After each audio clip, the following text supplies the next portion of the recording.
Hello everyone, it is Joe here from Omnipoke, the channel that brings you guys everything Pokemon. If you're looking for PTCG live codes, make sure you check out the Potown store. You can get a 5% discount on your orders using that code Omnipoke.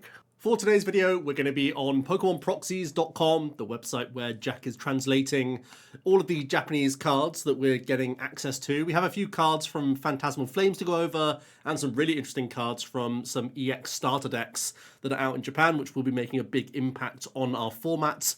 The release of Phantasmal Flames is on the 14th of November, so there will be a rotation probably like 5 or so months after this set is released, but it does mean that we can still talk about these cards in the context of the current standard format that we know and how they're going to be adapting the sort of decks that we are also aware of already in the game. So we start off with the Mega Charizard EX evolution line that we saw at the World Championships. We even have the pre-evolutions now as well, but let's start off with the headline, the Mega Charizard X EX, which is a 360 hit point fire type 3-prize stage 2 Pokemon that has the Inferno X attack for 2 fire.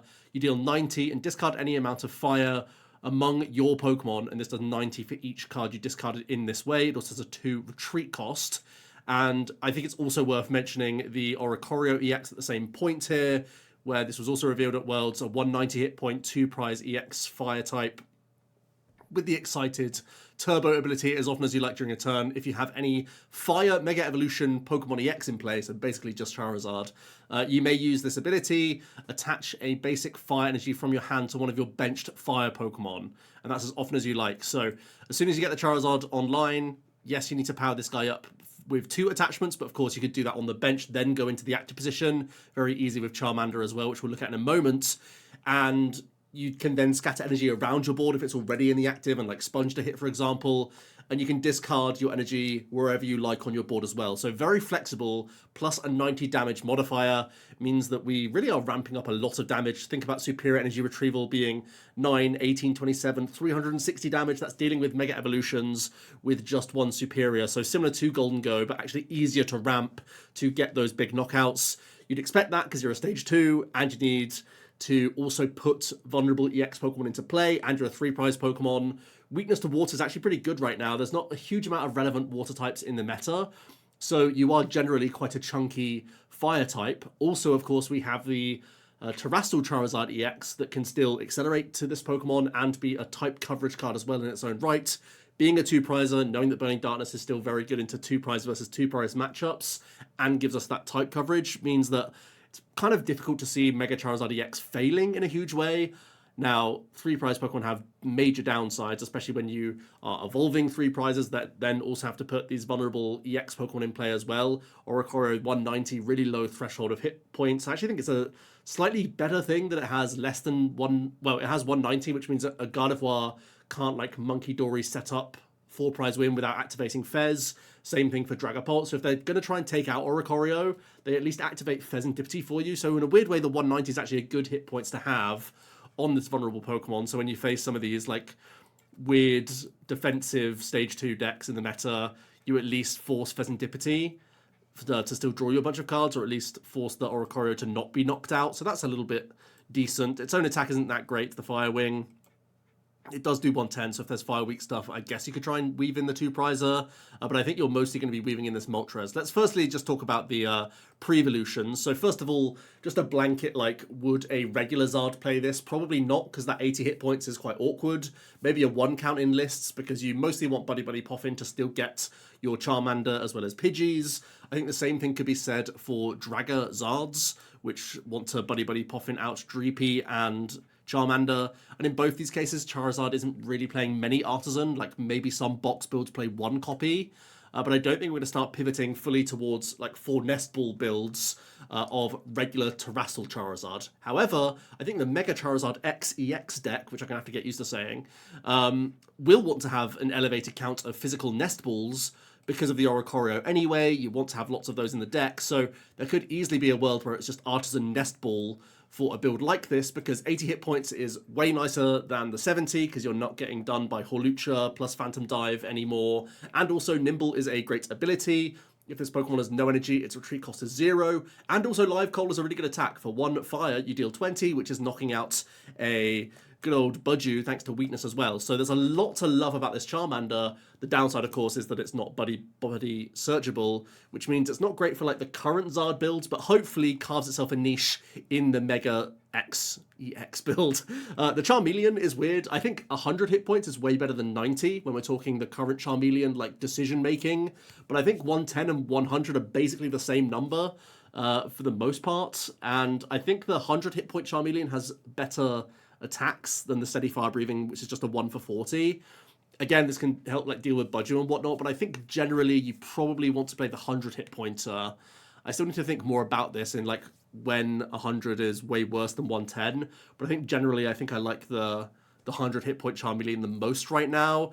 I think there's much more nuance with like the Charmander decision, whereas the Charmeleon might be splitting hairs that little bit, but again, just having more access to higher hit point stage 1's always a good thing. Overall, I'm pretty high on Charizard. I feel like it has like a lot of support. We know it could go down like a multiple Charizard route where you have, even if it's just one copy of Burning Darkness Zard, you have like this as a 1 or 2 count, and you have Oricorio in the deck as well. It's not a huge space commitment to be this like devastating one-shot deck. And of course, there's always a world where you lead out with Mega Charizard X and then go into Burning Darkness and try and make the prize map more difficult. Ideally, you have a board state of like, deal with this one, then deal with 2 EX regular Zards, and that's like tough to deal with. But also this Moltres, I think is actually a really, really good card. The Fighting Wings for 1 fire does 20, and if your opponent's active Pokemon's an EX, this does 90 more damage. So 110, pretty good threshold. It is already enough for us to deal with the Teal Mask Ogopon, which we know is really important in Raging Bolts and a few other archetypes here and there. So straight away, this gives us great counter-catcher plays, similar to Chi-Yu being in current builds of Charizard. But this is just a 1 energy attachment, which is just even more efficient. And also, it means that with 1 damage mod, be it a Bangle or be it a Defiance Band, which is already quite good in regular Zard, if you're not playing maximum belts, you can also knock out Golden Go by going up to 140 and then doubling it. So this is a really big check to Golden Go EX. I think there's recognition after the World Championships that it's a really, really strong deck that does need countering. It's kind of sad that it's such a simplistic 1 prize basic, but the card's really good. And this is even like, just because it's 1 attachment, like there's options to Prism Energy this or Luminous Energy this in all sorts of decks. We know that basic Fire Energy is already in Dragapult builds, so this isn't just going to be good for like a Charizard deck. This could also be good in all sorts. And yeah, Golden Go is going to really be struck down a peg or two by the existence of this card. So many builds already play Arven engines, so yeah, I can see it being really easy to amass ways to Moltres, Bonk, Response, KO stuff. Really, really good basic new card that we're getting. We have this interesting sort of dark package. I think I should talk about the Toxtricity first.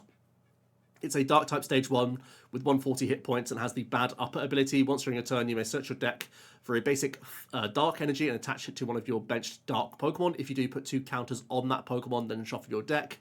Of course, you can have multiple Tox out, accelerating multiple energy, but there are a couple cards that we have that seem to want to synergize in this direction. First of all, Weavile with the Claws of Retribution attack for Dark. You do 20 plus. If you have 50 hit points or less, you deal 170 more damage. So 190 for 2, it's kind of efficient. Put yourself down to 50 hit points or less is a massive downside though, right? We know that there's a lot of Monkey Dory action in the format. We know that there's a lot of Dragapult action. I don't see that really going away. Also, that puts you in range of like Dusclops. So that's a big, big downside. So I don't see this being super competitive, but it's trying to show off the Toxtricity. Mega Sharpedo, I also think is not that great. It's a 330 hit point stage 1. It has Greedy Fangs that is just a 1 attachment, draw 2 for 70, which I guess can kick off the game nicely, start a prize race whilst getting some extra card draw. Like, why not? It makes you at least a little bit more consistent. But the Hungry Draw is meant to be the main draw of the deck for 2 Darkness Energy. You deal 120, and if this Pokemon has any damage counters on it, this does 150 more damage. So 270, pretty efficient. It probably does need damage to help support it. Probably is trying to use that Toxtricity to accelerate to the guy. The one good thing about having like multiple Toxtricity on your board is that you can still spend manual attachments on Monkey Dories because you're going to be playing basic Darkness Energy in your deck. So you can like double Tox, put 40 on yourself, then Monkey Dory 3 off, and still then Hungry Draw will be doing the maximum 270, plus you've had the 3 to play with Monkey Dory. So The Sharpedo doesn't always put itself down to that like vulnerable 290s or 3-prizer, but still is 330. That's the number we've been trying to reach anyway because of Charizard, and this still has that grass weakness. So it shares a lot of common issues with current Charizard, but gives up an extra prize, and only really works when you have multiple Toxtricity and Monkey Dories in play, as well as the Sharpedo, and if they still are getting knocked out because we have big one-hit KO decks in the format, and grass is a common weakness, I can still see this being just like quite awkward. So I'm not too excited about this new like dark package that we have here. However, there is a lot of exciting dark stuff coming that we'll look at in the starter deck. First of all, a new item in the Heat Burner. You may discard one basic fire energy from your hand in order to play this. You can choose a tool, a special energy, or stadium card your opponent has in play, and you discard it. This is really flexible and very, very strong, actually. I love the flexibility. Reminds me of like Lost Vacuum style stuff. There was also, I can't even remember the dark version of this that we used to have, but yeah, the fact that it's just a discard of basic energy is nice. You're always going to have access to those. You always have access to Night Stretchers. It should be easy to activate this card. And that flexibility of tools, special energy in particular, I think is the big one, in that not many decks really can support having like E-Hammer in their deck right now. It doesn't catch enough of the meta, but the fact that this can be devastating in the matchups like Dragapult that does rely on those special energy quite heavily, can then also catch tools and catch stadiums in other matchups, makes it like really worthwhile. So I think if there are going to be fire-centric decks, this is a really, really good include to start punishing Dragapult's energy counts right now, whilst also catching, you know, tool buffs, stadiums, all this sort of thing that you can try and get rid of. So I think this is a really, really nice inclusion, to be honest with you. It looks like a very strong card. A boost for fire decks, but also there's decks like Golden Go that naturally has recycle for fire. That means you could like still get use out of that card, even if it's just like a one-of, similar to how we've seen Tool Scrapper in the deck. This is just like a much more versatile card that I think gets its value in more matchups, which is looking kind of interesting, to be honest with you. Speaking of which, I'll just jump to the Fire Breather. You get to search your deck for up to 7 basic fire energy and put them into your hand. That's a lot of Golden Go damage from one supporter card. It might mean that we get to play a new A-Spec, which is kind of interesting for Golden Go. If we really want to, you could start ciphering for legacy energy, and that sounds pretty devastating. And just have like Fire Breathers as some of your main means of damage. Also, what it's trying to sell here is the idea of Megazard getting a huge heap of energy all in one go. Then you start turboing them all into play and set yourself up not just for the knockout itself, but also setting you up for game on the following turn by keeping enough fire energy around your board to still close out a game, even if you're hand disrupted or whatever else. So the fact that it's just such a huge amount of energy makes me think this probably is going to be playable in some like medium counts alongside Pokegears. It's never really a card you want to play 4 of. It's really clunky, obviously, and like after your first use, you get such diminishing returns because you're probably not playing like 14 basic energy of fire energy, unless it's exactly the Megazard deck, and even then, I think you're probably playing less than just superiors. So it's a weird card in that you want to play low counts of it, but still have access to the card, and the earlier you see it, the stronger it is. So I guess until we have much more reliable supporter search, it's not that great. Maybe Secret Box can help us get there. Got to think of it as something like that. That's really where I see this card like fitting more of a niche. I don't think it's necessarily that much better than the Golden Goes that we know with ESP. And I mean, it's promising for a Megazard deck, but I don't see it in much else right now. It's a strange card, definitely a strange one, because I know we still have like Vessel for a while longer, and ESP is our A-Spec, so there's a few ways that we can already access so many basic energy that it's not a huge deal. But just seeing that number 7 is just a huge burst of value. Going +6 whilst deck thinning, like some of the weakest cards that you can draw throughout the game, does seem really, really valuable. I think Grimsley's move is one of the coolest cards that we've seen for a long time, actually, and I think there's a lot of potential with this card. You look at the top 7 cards of your deck, choose a dark Pokemon you find there and put it onto your bench, shuffle the other cards face down to the bottom of your deck. You can't play this on your first turn, which is good because we're trying to cheat out evolution Pokemon, typically with this card. We do have the Academy at Night Stadium, so you can plonk cards on, so you can search for some cards, then guarantee them on top of your deck, so Grimsley is going to hit from that top 7, or you can just sort of raw dog the Grimsley, hope that with like 3 or 4 counts of the thing you're trying to find, you still have decent odds of hitting what you want. There are some pretty interesting dark types. I think the Mega Gengar EX is one that we have to talk about from the starter decks in a moment. Probably the most playable card that immediately just makes the Gengar even more devastating. But just for some more like rogue or niche cards, I think Hydreigon EX with that Obsidian spread attack, always one of those like dangerous cards that can potentially win games into attacks, and obviously its main challenge is its energy acceleration. But this can at least allow you to just like force it into play that little bit easier. Same as the Greedy Eater Hydreigon. Again, its attack cost is very steep, but at least you can get this Pokemon into play that little bit easier. I think Farigiraf EX is an interesting one. It can make it much more of a space-efficient tech into walling decks, where you don't have to worry about putting Farigiraf down. You can just freely get your Farigiraf out. And if you play Academy at night in like a Pidgeot deck, you can just have one Grimsley, one Farigiraf, one Academy, and like get this Pokemon into play as like a walling mon, which I think is like a nice mini package that can help out a lot against some basic attacking decks. Tyranitar's an interesting one, just a single prizer that can item lock, which is looking pretty good. And there's a weird Nidoking and Nidoqueen from 151, where the Nidoking can attack for free if there's a Queen in play, and the Queen can prevent all damage from basics if there's a King in play. And obviously that's like way too clunky to try and focus on getting 2 stage 2s up the normal way, but maybe there's a world in which you play like a thin line of both evolution lines, work towards both getting them into play naturally, but then also having Grimsleys in the deck that you try and play as much as you can during the game to force more of them onto the board, so you constantly have a King and a Queen in play, and you're getting either the good damage output from the King or the Queen being devastating for the basic attacking decks as well. Those are kind of like the memeier ones. I think the most likely solution is this is going to be very good for the Farigiraf that I mentioned, but also the Gengar, where it's just like cream on top. Now you can get turn 2 Mega Gengar into play, and yeah, make your board much more awkward to deal with. And we'll get to that Gengar now, I suppose, because I've already started talking about the Dark supports. We have some zero text evolving Dark guys, but at least Ghastly has 70 hit points, which is good. And the Haunter is 100, which is way better than 90, so you're not getting done by Phantom Dive plus Monkey Dory or whatever, and Baby Bolt and whatnot. So the Mega Gengar sits at 350 hit points as a Dark type stage 2. Obviously gives up 3 prize cards, but it does have the Shadow Hiding ability. When one of your Dark Pokemon is knocked out by damage from an attack from your opponent's Pokemon EX, your opponent takes 1 fewer prize card. This effect doesn't stack, so no matter how many Megas you have in play, it's still just that reduction of 1 prize card. But yeah, this is going to be very, very awkward to deal with, because we know that Megas have good potential healing options, especially when we read the Void Gale attack.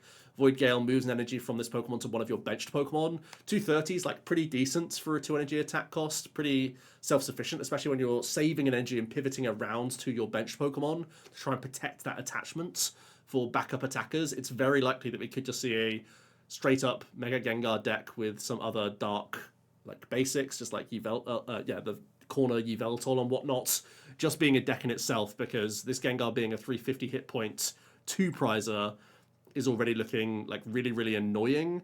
And the ways in which your opponent plays around this is typically from like Dustoir, which you can tech for with Psyduck, or damage counter placement from Monkey Dory or other attacks like that. And again, you have like Wally, which can really punish someone setting up damage on a Gengar to then mop it up via not an attack.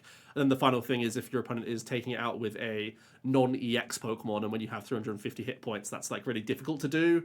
There are some good fighting types coming out in the Mega Evolution set, so maybe that's the solution. Maybe stuff like Hariyama is going to be really good against the Gengar, and one of the main like checks that we have in the game to it. But that's sort of yet to be seen. I think on paper this reads like so insanely well.